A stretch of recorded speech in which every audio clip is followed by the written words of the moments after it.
Hey you! Let me show you how to watch YouTube on your cover screen of this Samsung Galaxy Z Flip 6. Let's get started. Let's start with opening settings as usual, and here just scroll till you see this cover screen section. And now if we scroll a bit, we can see this tab which is named Apps Allowed on cover screen, so let's choose it. And now just enable it by tapping on this switcher. And here you can choose apps which you'll be able to see on your cover screen. So let's choose YouTube. I'm gonna tap it. And now let's just fold the phone to see the cover screen. Tap it twice to wake it up. And just swipe left to see the YouTube. Here it is. Just tap it to open. And now you can use it as usual.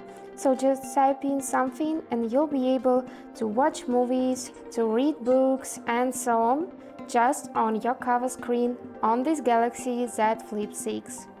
And that's it! Hope this video was useful for you. And thank you so much for watching.